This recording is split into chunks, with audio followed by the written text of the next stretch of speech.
मैं जगन्नाथपुरी से आता हूं और आज मैं गर्व से यहां जय जगन्नाथ कहते हुए कहता हूं कि लोकतंत्र का जन्म जगन्नाथ धाम में ही हुआ। मैं बताऊंगा, वैज्ञानिक दृष्टिकोण से बताऊंगा क्यों हुआ। लोकतंत्र का जन्मदाता जगन्नाथ धाम है। जगन्नाथ मंदिर ने कलिंग के समय लोकतंत्र स्थापित किया। कलिंग अंग बंग कलिंग कहा जाता है।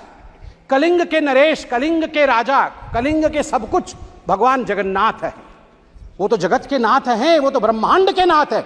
मगर कलिंग में हम मानते हैं कि हमारे सर्वे सर्वा नारायण स्वयं हैं, जगन्नाथ है। वो रत्न सिंहासन पर बैठते हैं। रत्न सिंहासन से कलिंग का आसन वो संभालते हैं। उनका प्रतिनिधि वहां के गजपति महाराज होते हैं। मगर आप देखिए सुंदरता, लोकतंत्र का जन्म कैसे होता है। जगन्नाथ महाराज भी राजाधिराज जगन्नाथ, इस जगत के नाथ जगन्नाथ रत्न सिंहासन को त्याग करके साल में एक बार वो रथारूढ़ होते हैं। वो कहते हैं मैं गरीबों से मिलने जाऊंगा, उनके घर तक जाऊंगा, जो मेरे पास नहीं आ सकते हैं मैं उनसे मिलूंगा। यही लोकतंत्र है, यह प्रजातंत्र है।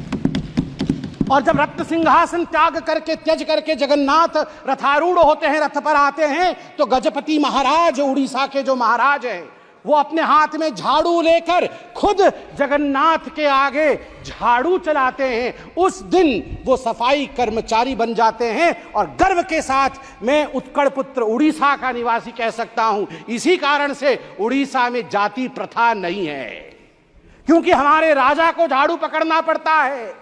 जगन्नाथ के सामने लोकतंत्र चलती है और लोकतंत्र की जगन्नाथ की भूमि में राजा भी झाड़ू मारने के लिए बाध्य है। उसे छेरा पोहरा कहते हैं। 7 तारीख को रथ यात्रा है, आप देखेंगे राजा स्वयं झाड़ू मार रहे होंगे और तभी जगन्नाथ आगे बढ़ेंगे।